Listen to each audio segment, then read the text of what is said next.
할렐루야, 반갑습니다. 우리 옆에 계신 성도님들과 부활신앙으로 승리합시다 라고 인사 나누겠습니다. 부활신앙으로 승리합시다.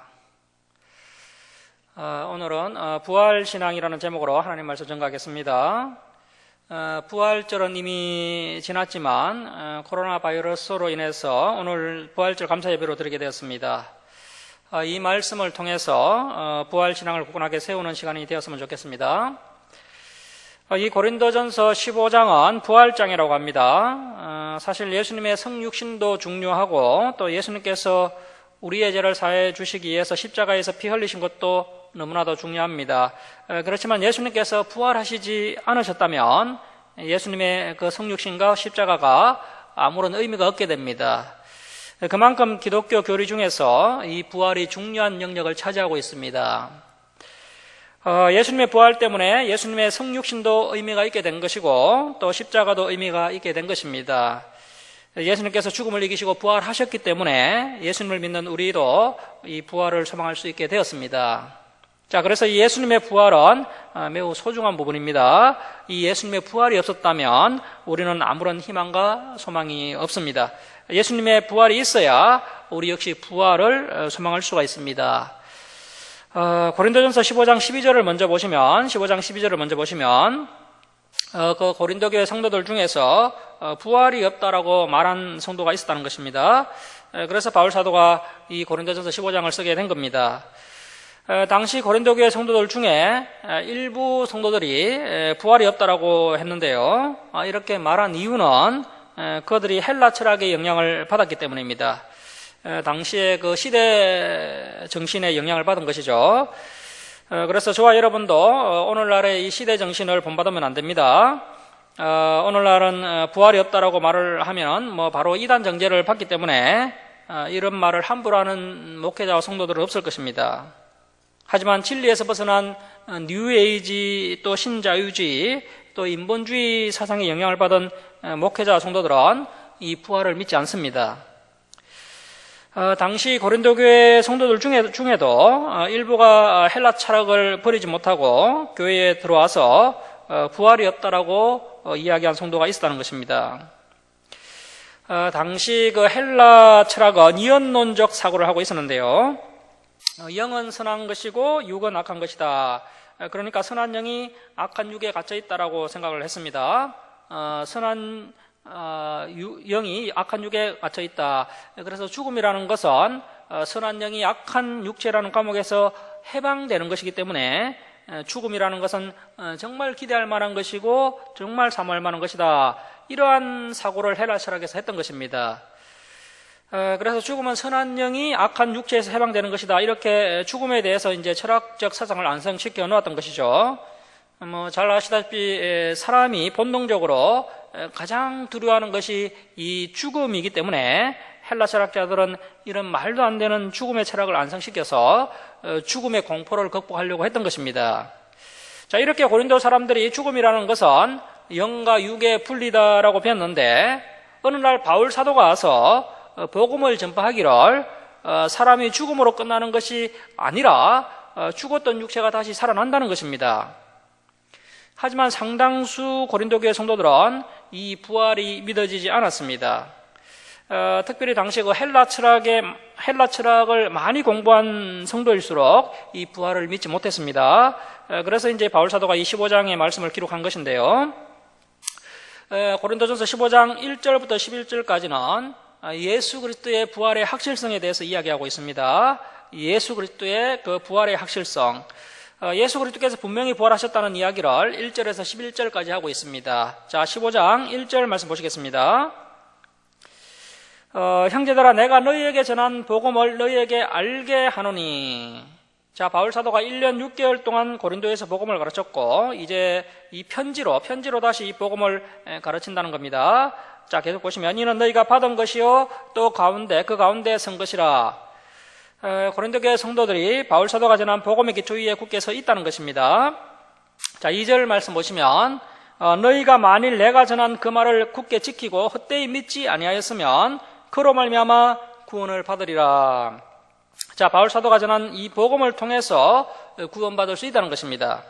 특별히 예수 그리스도의 십자가뿐만 아니라 또 예수 그리스도의 부활하심, 더 나아가서 예수님이 부활하셨기 때문에 예수님을 믿는 성도들 역시 부활하게 된다는 이 복음을 통해서 구원을 받게 된다는 것입니다.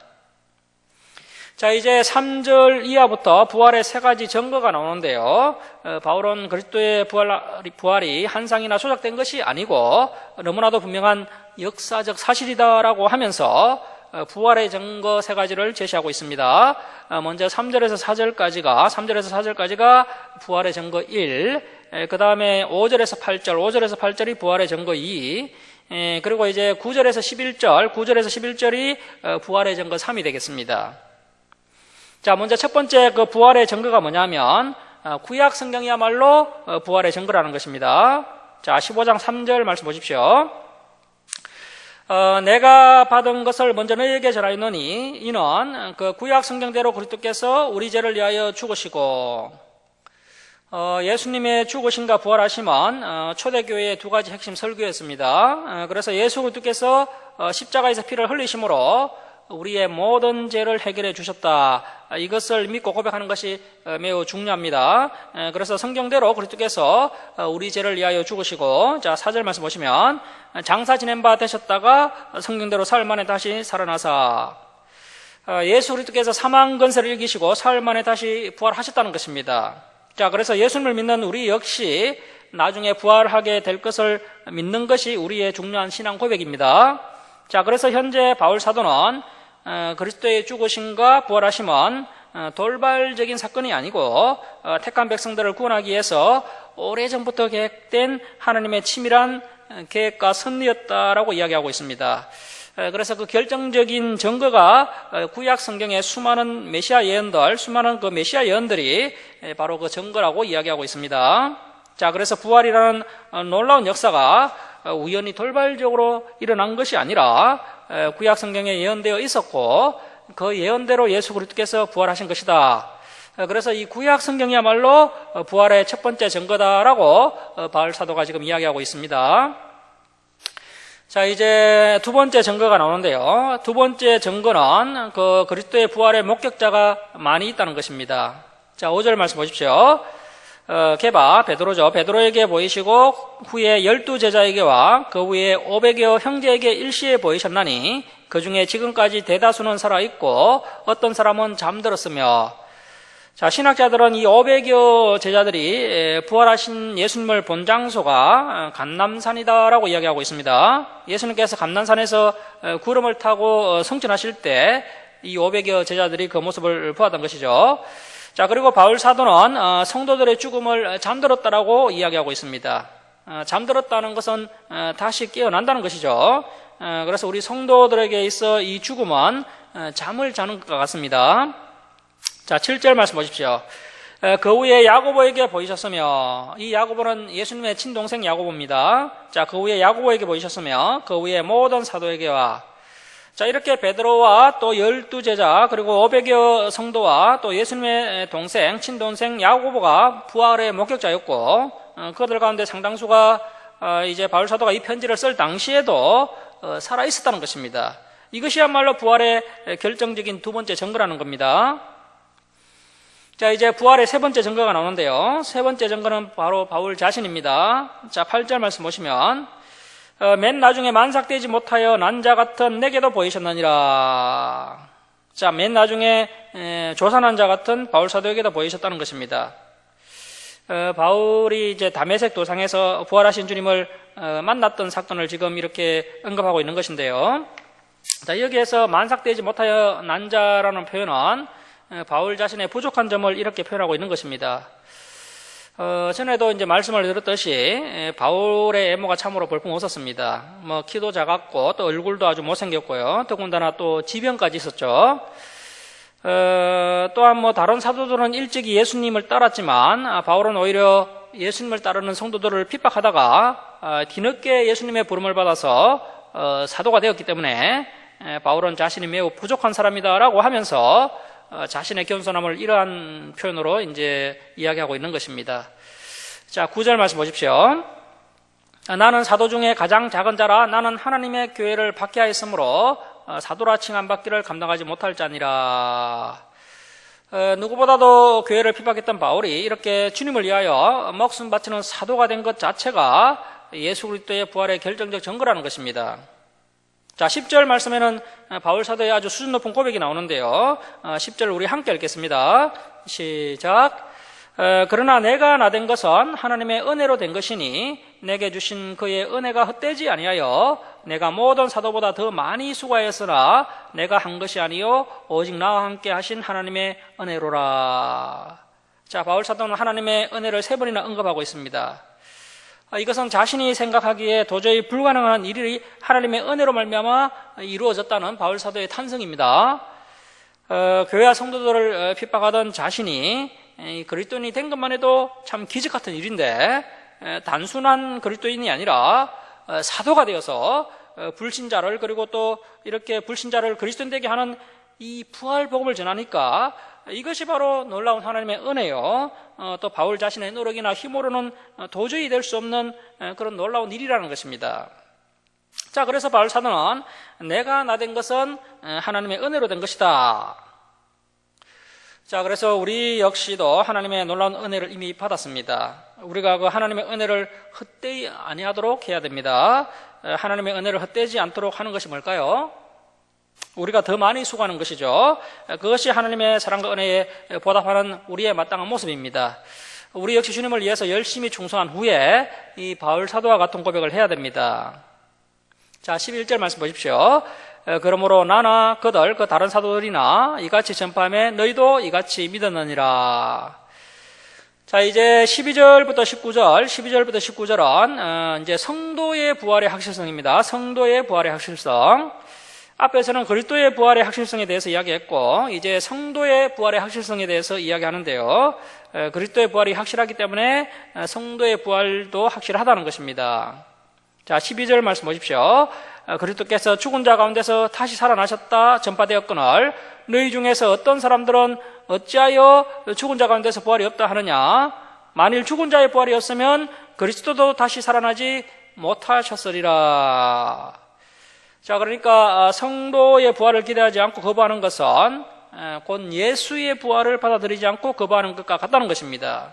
자, 그래서 우리가 부활을 믿지 못한다면 심각한 문제가 있는 것입니다. 자, 14절 말씀 보십시오. 그리스도께서 만일 다시 살아나지 못하셨으면 우리가 전파하는 것도 헛것이요 또 이의 믿음도 헛것이며 또 우리가 하나님의 거짓 증인으로 발견되리니 우리가 하나님이 그리스도를 다시 살리셨다고 증언하였습니다.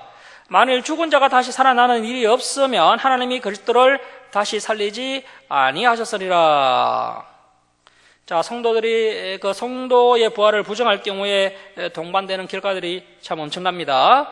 성도의 부활을 부정하면요, 부활의 첫 열매이신 그리스도의 부활을 부정하는 결과를 초래하게 되고 또 사도들이 열심히 전파한 복음이나 또 성도들의 믿음까지도 다 헛것이 되어버립니다. 그리고 열심히 복음을 전파한 사도들까지도 거짓 증인이 되어버립니다. 자, 그래서 성도들은 성도의 부활을 의심하거나 부정하면 안 됩니다. 자, 16절 말씀입니다. 만일 죽은 자가 다시 살아나는 일이 없으면 그리스도도 다시 살아나신 일이 없었을 터이요. 자, 바울 사도가 이 이야기를 3번이나 반복하면서 강조하고 있습니다. 예수 그리스도의 부활이 분명한 사실인 것처럼 예수님을 믿는 성도들의 부활도 분명하다라고 13절, 15절, 16절에서 3번이나 강조를 하고 있습니다. 자, 우리 이제 17절부터 19절까지 함께 읽겠습니다. 시작. 그리스도께서 다시 살아나신 일이 없으면 너희의 믿음도 떼고 너희가 여전히 죄 가운데 있을 것이요 또한 그리스도 안에서 잠자는 자도 망하였으리니 만일 그리스도 안에서 우리가 바라는 것이 다만 이 세상의 삶뿐이면 모든 사람 가운데 우리가 더욱 불쌍한 자이리라. 사랑하는 성도 여러분, 우리에게 부활이 없고 이 세상의 삶이 전부라면 모든 사람 가운데 우리 그리스도인들이 가장 불쌍한 사람이 되는 것입니다. 만일 우리에게 부활이 없다면 우리 성도들처럼 불쌍한 사람이 없습니다. 성도가 정말 진리 안에서 이 좁은 길을 선택하고 그리고 범사에 절제를 하고 또 세상 사람들과 범사에 다르게 거룩하게 살아가고 또 자신의 유익을 구하지 않고 또 다른 사람의 유익과 교회의 유익을 구하고 심지어 핍박까지 받아가면서 신앙생활을 하고 있는데 부활이 없다면 정말 그리스도인들, 특히 우리 주사랑교회 성도님들은 이 세상에서 가장 불쌍한 사람들이 되는 것입니다.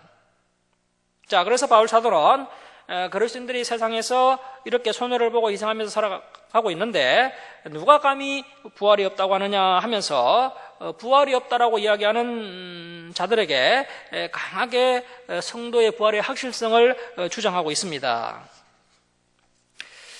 사랑하는 성도 여러분, 우리가 진리와 신앙 때문에 이런저런 손해를 보고 또 희생을 한다 하더라도 우리에게는 분명한 부활이 있기 때문에 이 세상 모든 사람들보다도 우리가 가장 행복한 사람입니다. 그래서 날마다 기뻐하면서 살아가시기 바랍니다. 자, 15장 19절 말씀 보십시오. 만일 그리스도 안에서 우리가 바라는 것이 다만 이 세상의 삶뿐이면 모든 사람 가운데 우리가 더욱 불쌍한 자이리라. 그러나 이제 그리스도께서 죽은 자 가운데서 다시 살아나사 잠자는 자들의 첫 열매가 되셨도다. 예수님께서 부활의 첫 열매가 되신 것처럼 예수님을 믿는 성도들 역시 죽음을 이기고 분명하게 부활하게 될 것을 바울 사도가 선포하고 있습니다. 자, 이제 21절부터 28절, 21절부터 28절이 한 단락인데요. 바울 사도가 부활에 대해서 계속해서 이야기하고 있습니다. 성도들의 부활에는 분명한 보정이 있다는 것입니다. 그 보정이 바로 예수 그리스도다라고 이야기하고 있습니다. 성도의 부활의 보정이신 예수 그리스도에 대해서 바울 사도가 21절에서 28절까지 이야기하고 있습니다. 자, 21절 말씀 보십시오.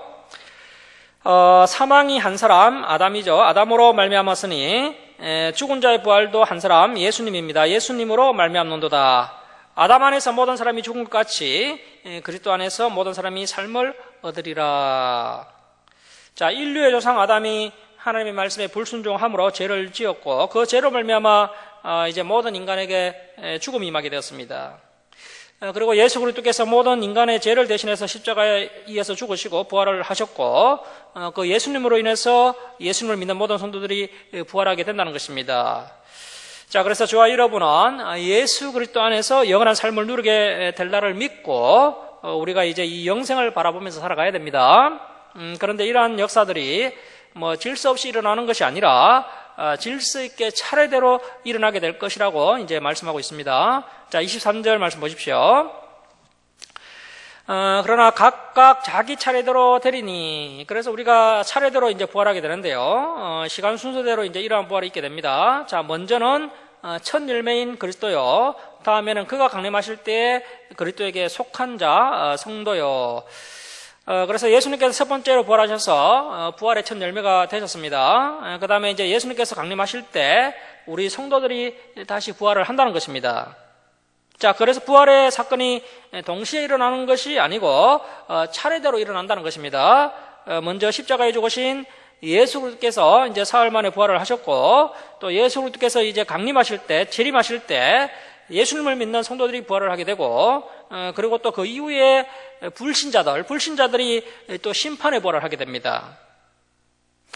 요한계시록을 보면 언제 우리가 부활의 몸을 입게 됩니까?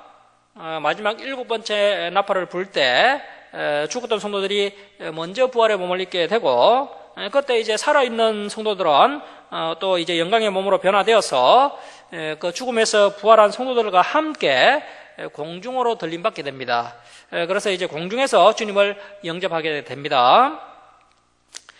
자, 이제 24절 이하는 정말 이제 종말의 시대에 일어날 일들에 대해서 이야기하고 있는데요. 자, 24절 말씀 보십시오.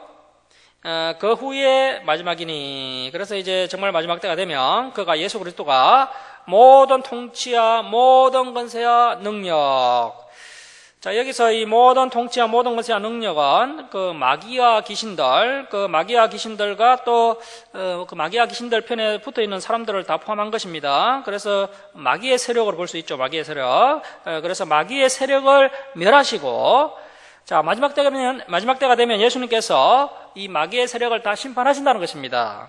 자, 그래서 우리 성도님들도 오래 참아야 됩니다. 이 마귀의 세력들은 제일 마지막에 심판을 받게 됩니다. 그래서 우리가 악한 자들의 형통을 부러워하면 안 됩니다. 우리가 인내하면서 끝까지 이 진리의 길로 가야 됩니다. 자, 24절 끝에 보십시오. 나라를 아버지 하나님께 바칠 때라.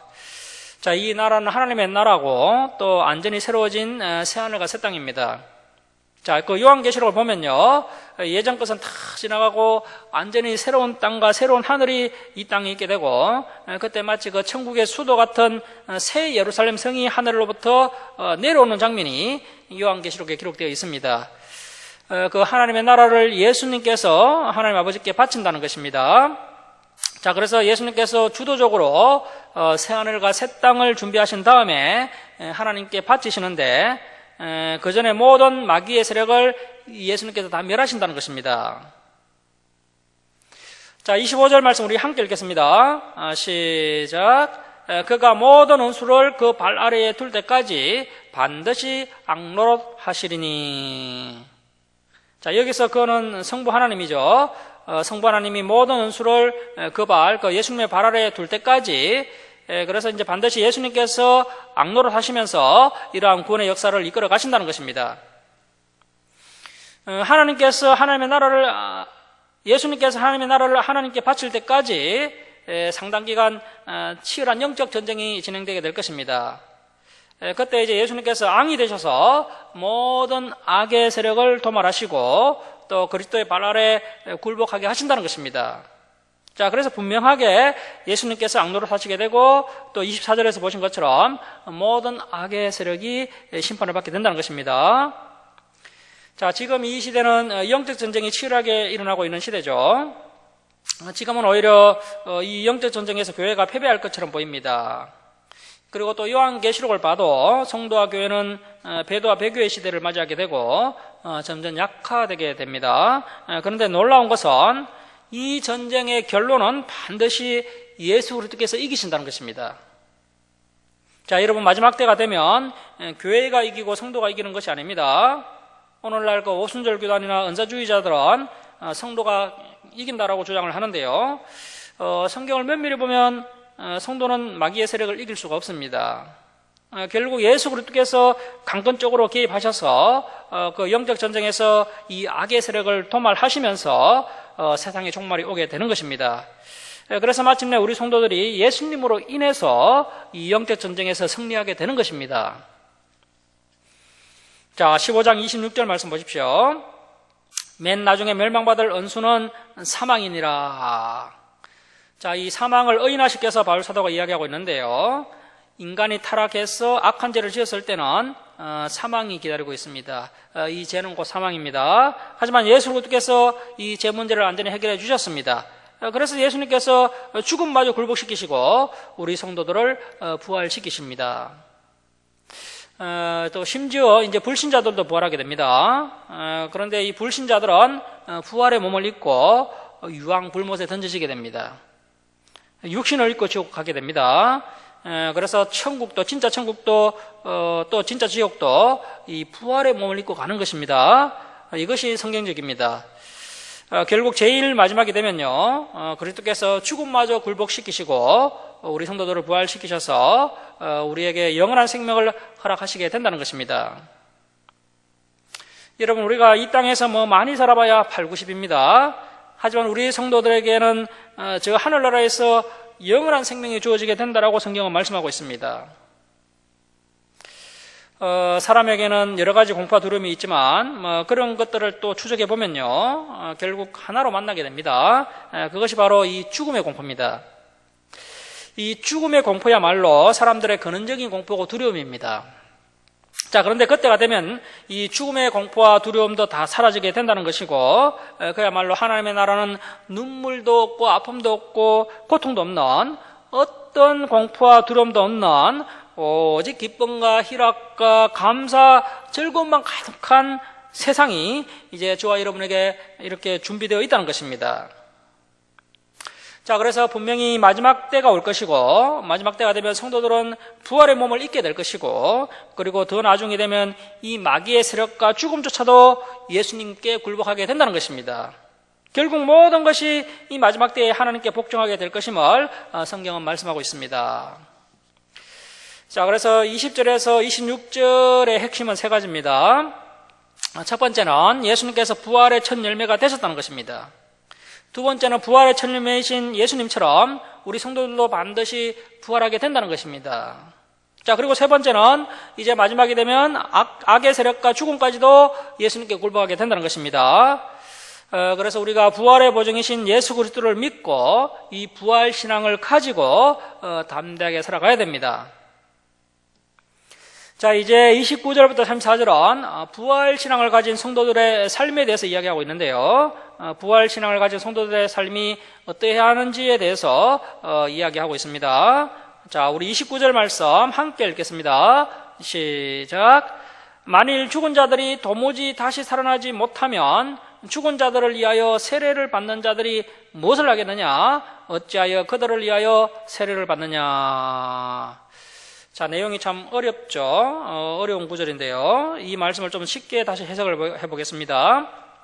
만일 죽은 자들이, 이 죽은 자들은 영적으로 죽은 자들입니다.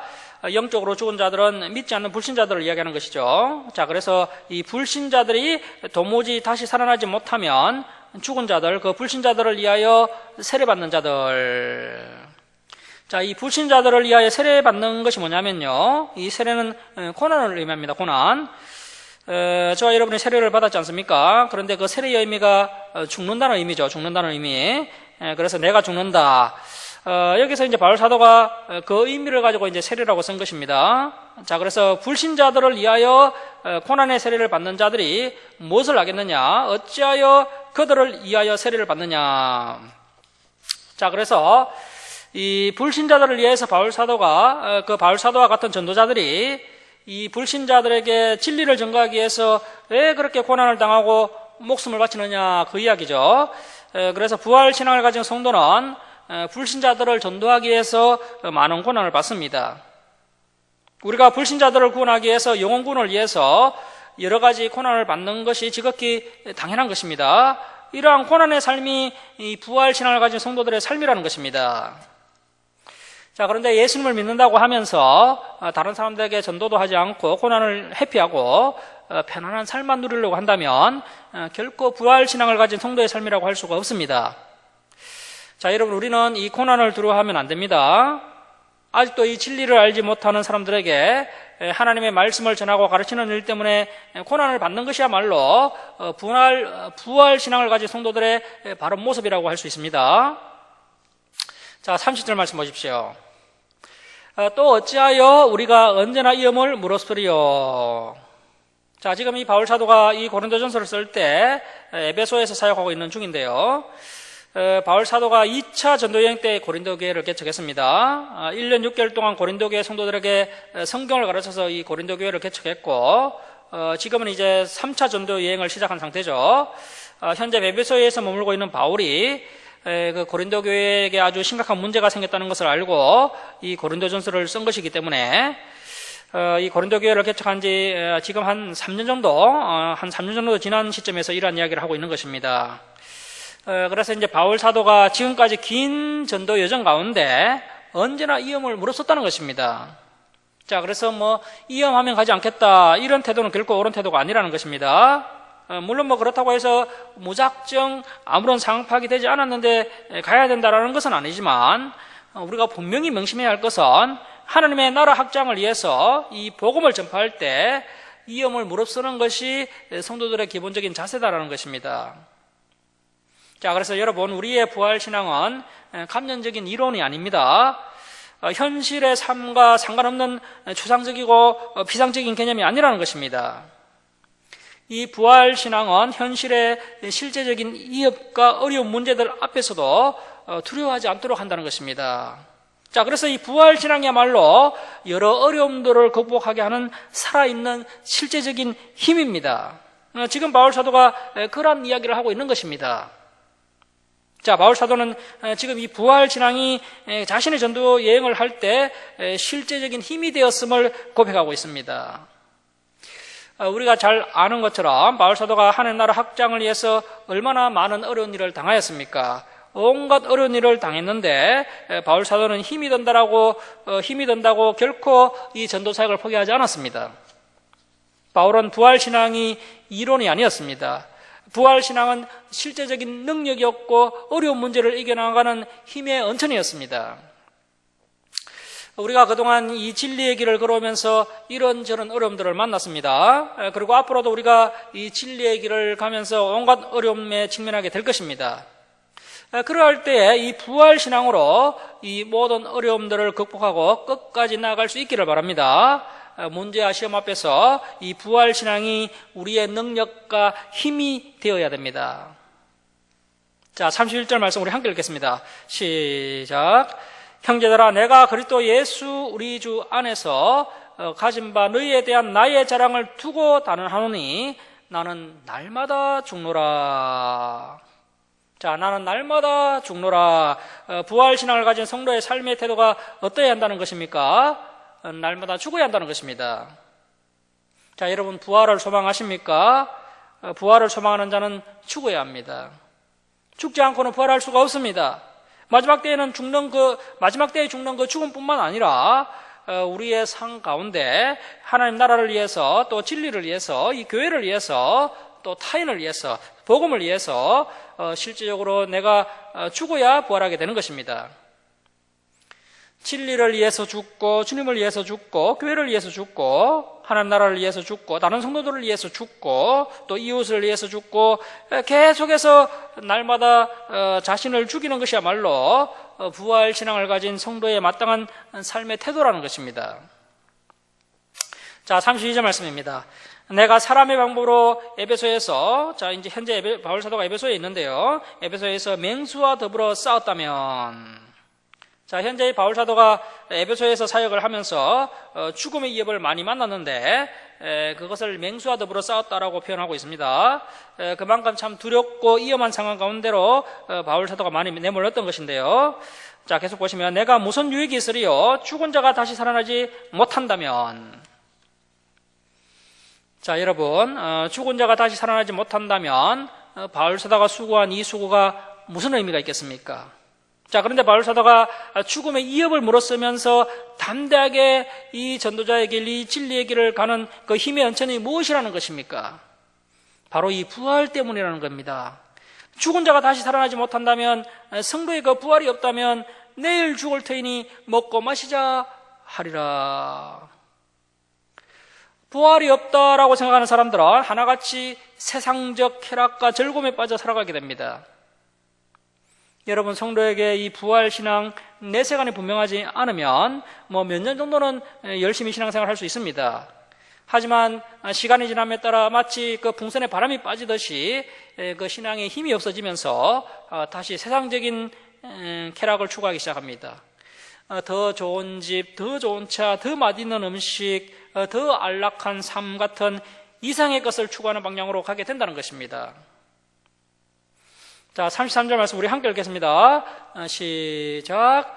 속지 말라. 악한 동무들은 선한 행실을 더럽히나니.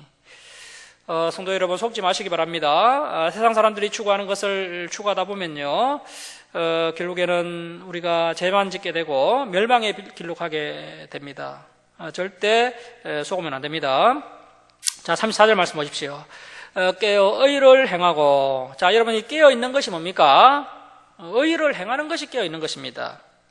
우리가 진리 가운데 깨어 있으면요, 어렵게 살아가야 됩니다. 깨어 의를 행하고 죄를 짓지 말라. 그리고 또 우리가 죄를 짓지 말아야 됩니다. 사실 어렵게 살아가는 것이 죄를 짓지 않는 것입니다. 자, 그런데 고린도 교회 내에 그 헬라 철학의 영향을 받아서 상당히 말을 잘하고 지혜롭다고 이야기하는 자들이 있었지만 그들 가운데 이 의를 행하는 모습이 없었다는 것입니다. 이러한 자들이 이제 교회 안에서 문제를 일으켰던 것인데요. 자, 죄를 짓지 말라. 하나님을 알지 못하는 자가 있기로. 자, 그래서 고린도 교회 안에 하나님을 바르게 알지 못하는 자들이 있었습니다. 자신들은 하나님을 안다라고 말은 하고 있지만 바르게 알지 못했습니다. 자, 여기서 이 알지 못하는 이라는 헬라어가 아그노시안인데요. 그냥 알지 못하는 것이 아니라 진리를 애곡시키는 무지함입니다. 교회 안에 진리를 애곡시키는 무지함을 가진 분들이 많이 있습니다.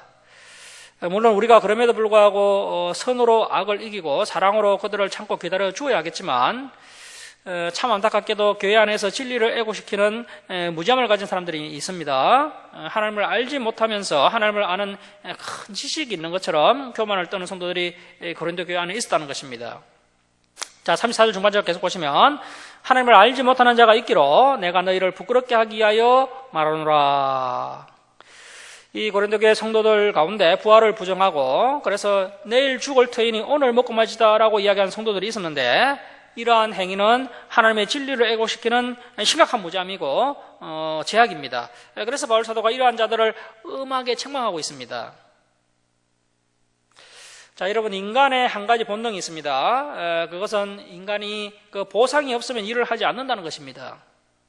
인간의 본능은 보상이 없으면 일하지 않습니다. 자, 여러분, 성도의 가장 큰 보상이 무엇입니까?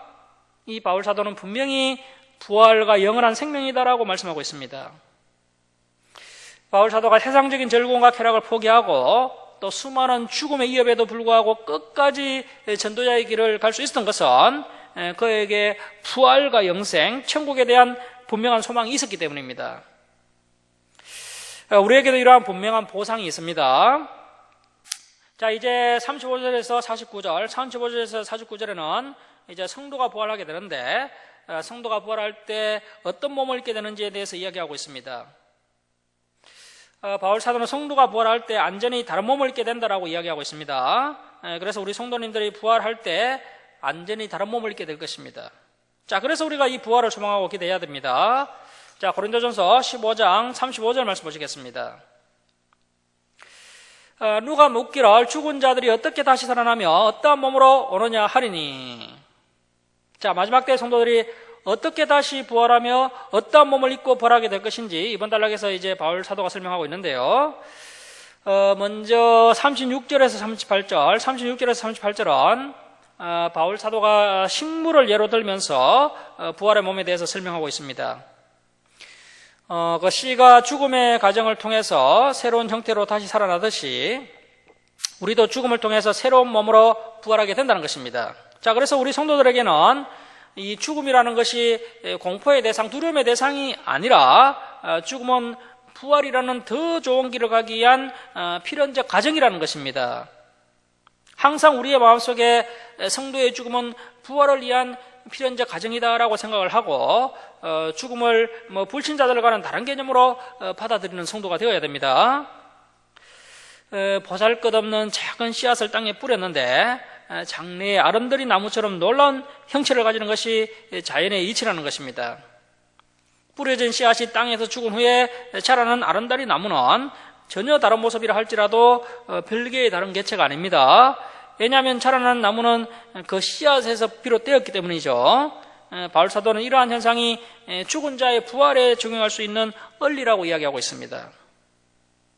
자, 그래서 이 씨앗은 현재 보잘것없는 우리의 몸을 이야기하는 것이고 자라난 아름드리 나무는 부활한 후에 우리의 몸을 이야기하는 것입니다.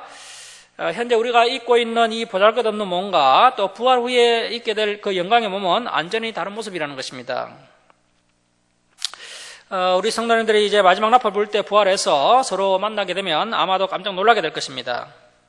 우리가 가장 아름다운 모습으로 부활하기 때문에 부활하면 아마도 이제 서로 잘 못 알아보게 될 것입니다. 자, 이제 38절에서 41절은 하나님께서 이제 다양하게 피조물들을 창조하셨는데 그것이 하나님의 성품이고 하나님의 속성이고 또 더 나아가서 우리 하나님은 아주 예술성이 뛰어나신 분이시다라고 이야기하고 있습니다. 그래서 바울 사도는 성도들은 하나님이 주실 그 부활의 몸을 기대해야 한다라고 이야기하고 있습니다. 저와 여러분은 하나님께서 창조하신 이 피조물들을 바라보면서 기대를 해야 됩니다. 앞으로 우리가 부활의 몸을 입게 될 것인데 그 부활의 몸은 또 어떤 다른 모습일까라고 기대를 해야 됩니다. 하나님께서 피조물에게 각기 다른 형체를 주신 것처럼 우리 성도들을 위해서 지금과는 비교할 수 없는 다른 부활의 몸을 예배하고 계신다는 것입니다. 자, 그래서 우리가 하나님의 피조물을 감상할 때 창조주 하나님의 솜씨가 참으로 놀랐습니다라고 고백도 해야 되겠지만 이제부터는 이렇게 참 솜씨 좋은 우리 하나님께서 우리에게 어떤 놀라운 부활의 몸을 주실까 이러한 기대도 해야 됩니다. 자, 42절 말씀 보십시오. 죽은 자의 부활도 그와 같으니 썩을 것. 자, 여러분의 몸은 썩을 것입니다. 썩을 것으로 신고 썩지 아니할 것. 그 부활의 몸으로 다시 살아나며, 자, 현재 보잘것없는 우리의 몸과 앞으로 하나님께서 우리에게 주실 놀라운 부활의 몸은 완전히 다르다는 것이죠. 자, 43절 말씀 보십시오. 43절. 욕된 것. 현재 우리의 몸이 욕되다는 것입니다. 욕된 것으로 신고 영광스러운 것으로 다시 살아나며, 약한 것으로 신고 강한 것으로 다시 살아나며, 욕된 것과 약한 것은 현재 우리 인간들이 죄로 말미암아 타락을 했기 때문에 인간의 육체는 질병이나 고난 그리고 환난에 빠질 수밖에 없는 나약한 모습이라는 것입니다. 자, 그리고 영광스러운 것과 강한 것은 놀라운 부활의 몸을 이야기하는 것입니다. 자, 그래서 우리의 육체는 정말 나약하죠. 젊을 때는 참 힘이 있는 것 같고 아름답게 보이지만 세월이 흐르면 늙고 병이 들면서 힘이 빠지고 약해집니다. 결국 죽어서 땅에 묻히고 썩어지지만 마지막 때가 되면 썩은 육체도 영광스럽고 강한 부활의 몸으로 다시 살아나게 된다는 것입니다. 이러한 희망적인 말씀을 바울 사도가 지금 하고 있습니다. 자, 그래서 우리가 이 신약 성경을 면밀히 살펴보면 부자 되게 해주겠다, 성공하게 해주겠다 이런 말씀은 한 구절도 없습니다. 이 신약 성경은 진리 대신 예수 그리스도로 말미암아 우리가 소망이 있고 또 우리가 마지막에 있게 될 그 부활의 몸이야말로 우리 성도들의 궁극적인 소망이고 희망이다라고 말씀하고 있습니다. 자, 15장 44절 말씀 보십시오.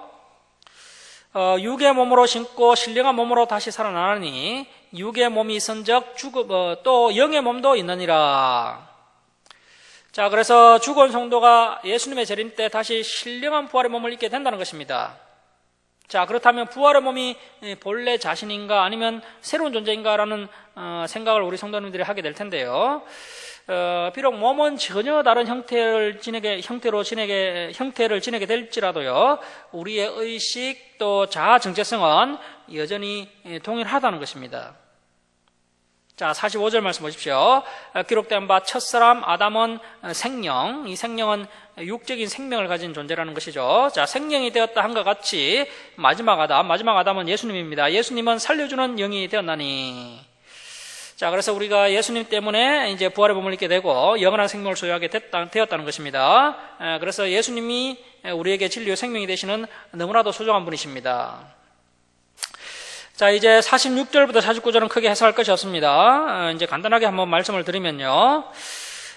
우리가 현재 첫사람 아담의 형상을 입고 있지만 우리가 부활할 때는 예수 그리스도처럼 영광의 몸을 입게 된다는 것입니다. 세상 사람들은 나이가 들면 젊음을 부러워하고 늙은 육신을 보면서 가슴 아파하는데요. 우리 그리스도인들은 전혀 그럴 필요가 없습니다. 우리가 늙으면 늙을수록 우리가 점점 더 영광스러운 부활의 몸에 가까워진다라고 생각을 해야 됩니다. 자, 그래서 우리가 늙을수록 오히려 더 소망을 가져야 됩니다. 자, 성도 여러분, 우리는 썩지 아니하는 몸, 또 영광의 몸, 강한 몸, 신령한 몸, 그리고 하늘에 속한 이의 형상으로 부활하게 될 것입니다. 자, 그래서 이것이야말로 하나님께서 우리에게 주신 상급이고 보상입니다. 이러한 보상이 우리에게 있다면 우리가 이제 이 보상을 바라보면서 열심히 충성을 해야 됩니다. 자, 앞에서도 말씀드렸듯이 사람의 본성 가운데 보상이 없으면 일을 하지 않습니다. 그래서 하나님께서 하나님의 백성들이 하나님 나라와 하나님의 사업을 위해서 더욱 힘을 쓸 수 있도록 보상을 허락해 주셨는데 그 보상이 바로 이 부활이라는 것입니다. 이 보상을 바라보면서 성도들이 하나님 나라 확장을 위해서 최선을 다했으면 좋겠다라고 바울 사도가 권면하고 있는 것입니다. 자, 이제 50절부터 58절은 부활로 말미암은 궁극적 승리입니다. 여러분, 부활은요 우리의 승리입니다. 그래서 부활로 말미암은 궁극적 승리가 50절부터 58절에 나옵니다. 자, 먼저 51절, 52절 박수 치시고 별표를 좀 해놓으시기 바랍니다. 그리고 좀 적어 놓으십시오. 부활장의 첫 번째 결론이라고 적어 놓으십시오. 이 15장이 부활장인데 바울 사도가 매우 길게 부활에 대해서 지금까지 이야기했습니다. 자, 이 부활의 첫 번째 결론이 바로 51절, 52절입니다. 자, 51절 말씀 보십시오. 보라, 내가 너희에게 비밀을 말하노니. 자, 이 비밀이 뭐냐면요, 바로 성도들의 부활입니다. 자, 계속 보시면 우리가 다 잠잘 것이 아니요 마지막 나팔의 순식간에 호련히 다 변화되리니. 그래서 성도들의 부활이 하나님의 종말론적 비밀입니다. 이 마지막 나팔이 7번째 나팔인데요. 마지막 7번째 나팔을 불면 성도들이 순식간에 호련히 부활의 몸을 입게 됩니다. 자, 52절 말씀 보시면 나팔 소리가 나면 죽은 자들이 썩지 아니할 것으로 다시 살아나고, 이 천사들은, 이 나팔 소리는 이 천사들이 부는 나팔 소리인데요. 그 나팔 소리가 나면 이제 죽었던 성도들이 먼저 부활을 하게 됩니다. 그리고 다음에 어떤 일이 있게 되느냐 하면요, 우리도 변화되리라. 여기서 우리는 예수님께서 재림하실 때 살아있는 성도들입니다. 살아있는 성도들이 호련히 부활의 몸을 입고 휴거되게 됩니다. 자, 여기에 각주를 좀 달아놓으십시오. 계시록 10장 7절, 계시록 10장 7절, 또 그리고 계시록 11장 15절, 계시록 11장 15절, 계시록 10장 7절, 계시록 11장 15절, 각주를 좀 달아놓으십시오. 자, 이제 53절 말씀 보시겠습니다. 이 썩을 것이 반드시 썩지 아니할 것을 입겠고, 이 죽을 것이 죽지 아니함을 입으리로다. 이 썩을 것이 썩지 아니함을 입고, 이 죽을 것이 죽지 아니함을 입을 때에는 사망을 삼키고 이기리라고 기록된 말씀. 이 말씀이 이사야 25장 8절입니다. 이사야 25장 8절. 자, 이사야 25장 8절 말씀이 이루어지리라. 자, 그래서 사망을 삼키고 이기리라. 아담의 범죄 이후에 사람을 끊임없이 두렵게 했던 것이 바로 이 사망이죠. 그런데 이때가 되면 이 사망을 삼키고 이기게 된다는 것입니다. 이사야 선지자가 성도들의 부활을 미리 내다본 겁니다. 자, 이제 55절에서 57절은 바울 사도가 율법의 기능에 대해서 말씀하고 있는데요. 법이 있기 때문에 악은 악이 되는 것이고 선은 선이 된다는 것입니다. 그래서 사람이 율법 앞에서 안전할 수 없다는 것입니다. 하나님의 법 앞에서 모든 사람은 죄인이고, 또 이 죄의 결과는 죽음이기 때문에 율법 앞에서 이 죄가 더 힘을 발휘한다는 것입니다. 하나님의 율법 앞에서 완벽한 사람은 아무도 없습니다. 모두가 다 죄인입니다. 그래서 오직 예수 그리스도의 보혈로 우리가 제사함을 받게 되고, 오직 예수 그리스도로 말미암아 우리에게 승리를 주신다는 것입니다. 예수 그리스도로 말미암아 안전한 승리가 우리에게 보장되어 있다는 것입니다. 그래서 우리가 이 땅에서 실패했다고 실망할 필요가 없습니다. 우리가 멀리 바라보면 우리 성도들에게는 안전한 승리가 예비되어 있습니다. 자, 이제 58절은 부활장의 두 번째 결론입니다. 부활장의 두 번째 결론이라고 적어 놓으시고요. 우리 58절 말씀 함께 읽겠습니다. 시작. 그러므로 내 사랑하는 형제들아, 견실하며 흔들리지 말고 항상 주의 일에 더욱 힘쓰는 자들이 되라. 이는 너희 수고가 주 안에서 헛되지 않은 줄을 알미라.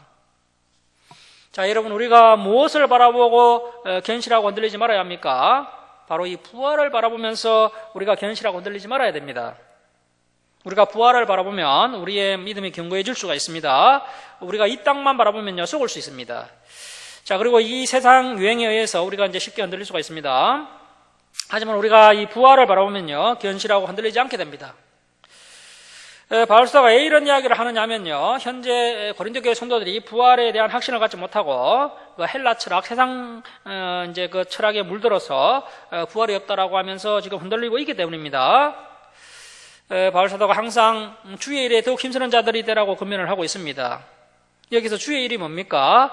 하나님 나라 확장과 또 하나님의 뜻을 이 땅에 이루어 드리는 것이 바로 주님의 일이죠. 그래서 우리 역시 항상 이 주의 일에 더욱 힘쓰는 자들이 되어야 합니다.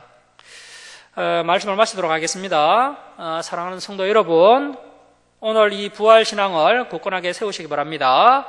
이제는 이 세상을 바라보지 마시고 부활과 영생을 바라보시기 바랍니다. 새하늘과 새 땅, 또 새 예루살렘 성, 저 천국, 영원한 하나님의 나라를 바라보시기 바랍니다.